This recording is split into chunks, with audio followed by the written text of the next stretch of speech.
Hello student, कैसे हैं आप सब। स्वागत है आपके अपने यूट्यूब चैनल आर के मैथ जीनियस। आज जो हम 8.1 एक्सरसाइज का क्वेश्चन नंबर 7 करेंगे। And question number 7 is A B C D is a rhombus show that diagonal A C bisect angle A as well as angle C and diagonal B D bisect angle B as well as angle D.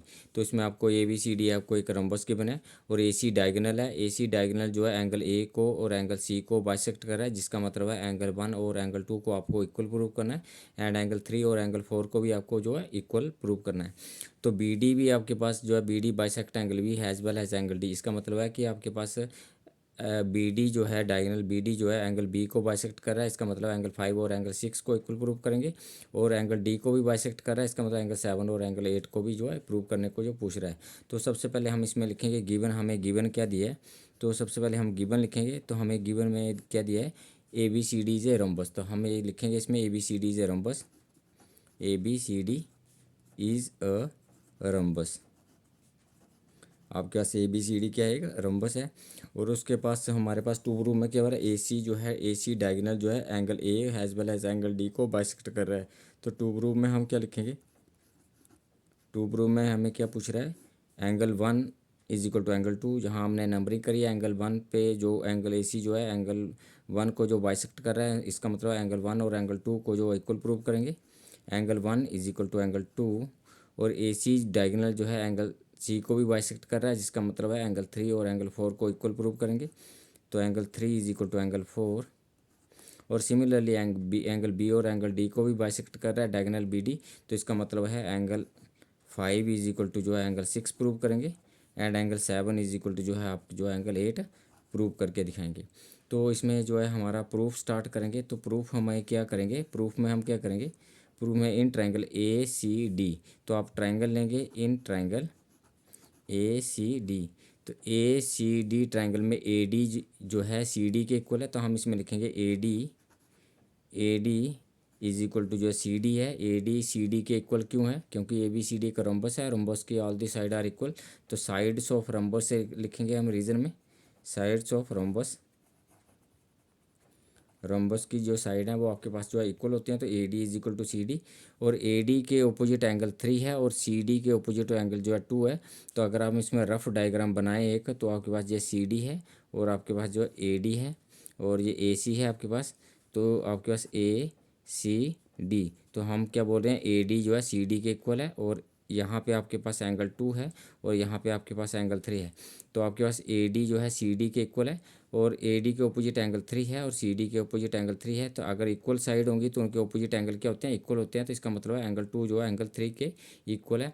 तो हम इसमें लिखेंगे it implies angle angle 2 is equal to जो है angle 3 के equal है। और reason देंगे बिकॉज, रीज़न आप यहाँ देंगे नीचे, because opposite angle of equal side, opposite angle of equal side, जो इक्वल साइड होते हैं उनके ओपोजिट एंगल जो है इक्वल होते हैं, ये इसमें रीज़न है। तो आपके पास ए डी जो है सी डी के इक्वल है। तो इसका मतलब है ए डी के ओपोजिट एंगल 3 है और सी डी के ओपोजिट एंगल 2 है। तो ए डी जो है angle 2 is equal to angle 3 है। रीज़न क्या, opposite angle of equal side. और आपके पास ये इक्वेशन नंबर जो है आपके पास 1 आ गई। सिमिलरली आप इसमें अब नेक्स्ट लिखेंगे ए बी जो है सी डी के पैरेलल है, क्योंकि opposite side of the rhombus जो है पैरेलल होती हैं। तो आप इसमें लिखेंगे ए डी जो है सी डी के पैरेलल है नेक्स्ट में। तो अब इसमें लिखेंगे A D parallel to C D और रीज़न दें because opposite side of rhombus, opposite side of rhombus, rhombus की ऑपोजिट साइड जो है पैरेलल होते हैं। अगर A D parallel sorry A B, इसमें आप लिखेंगे A B parallel to C D लेंगे। अगर A B parallel to C D है तो हमारे पास क्या आ जाएगा, अगर A B parallel to C D है तो अगर हम इसका रफ स्केच बनाएंगे तो इसमें क्या आएगा आपके पास, A B sorry C A B आया और ये आपके पास सी डी है और आपके पास ये ए डी और बी सी है। तो ये आपके पास ट्रांसवर्सल है, ए सी जो ट्रांसवर्सल का काम कर रही है। तो ये एंगल 1 है आपके पास, angle 1 is equal to angle 3 के इक्वल हो गया। Angle 1 is equal to angle 3, क्योंकि ये आपके पास अल्टरनेट इंटीरियर एंगल है। तो angle 1 is equal to angle 3 के इक्वल होगा, क्योंकि ए बी जो है सी डी के पैरेलल है और ए सी ट्रांसवर्सल है। तो angle 1 is equal to angle 3। तो इसमें हम लिखेंगे angle 1 is equal to angle 3, angle 1 is equal to angle 3 आ गया। और ये आपके पास सेकंड इक्वेशन आ गई और रीज़न देंगे alternate interior angle, alternate interior angle equal होते हैं, तो आपके पास angle 1 is equal to angle 3। अब हम फर्स्ट और सेकंड को कंपेयर करेंगे, तो फर्स्ट सेकंड में हमारे पास angle 1 is equal to angle 3 के इक्वल है, और फर्स्ट में आपके पास एंगल 2 जो एंगल 3 के इक्वल है। तो आपके पास दोनों इक्वेशन में एंगल 3 कॉमन है, तो angle 1 is equal to angle 2 आ जाएगा। It implies angle 1 from 1 and 2, from 1 and 2 angle 1 is equal to angle 2 के इक्वल प्रूव हो गया, एंगल 2 के इक्वल आ गया। अगर angle 1 is equal to angle 2 है, अगर angle 1 is equal to angle 2 आ गया, इट मीन्स ए सी जो है एंगल ए को बाइसेक्ट कर रहा है। It implies A C bisect angle C, angle A को बाइसेक्ट कर रहा है ए सी, क्योंकि angle 1 is equal to angle 2 prove हो गया। और हम अब सिमिलरली लिखेंगे, similarly we can prove that, similarly we can prove that, similarly we can prove that AC bisect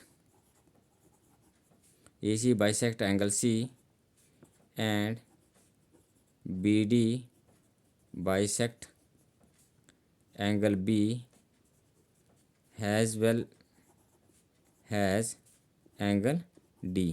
तो सिमिलरली इसी रूल से कि हम प्रूव करेंगे कि AC जो है एंगल C को बाइसेक्ट कर रहा है, और BD जो है एंगल B ओ as well as angle D को भी बाइसेक्ट कर रहा है। तो हमें इसको कैसे बाइसेक्ट कर रहा है, हमें पहले जो है इन ट्रायंगल ACD ट्रायंगल लिया है, और इसमें AD जो है CD के इक्वल है, तो एंगल 2 जो है एंगल 3 के इक्वल लिखा हमने। फिर उसके बाद हमने AB और CD को जो है आपके पास पैरेलल लिया है, AB और CD को पैरेलल लिया है, तो एंगल 1 और एंगल 3 को आपने इक्वल लिखा, क्योंकि अल्टरनेट इंटीरियर एंगल है। 1 जो है 3 के इक्वल है, 2 जो है 3 के इक्वल है, इसका मतलब 1 और 2 जो इक्वल होंगे, तो हमारे 1 और 2 इक्वल हो गए।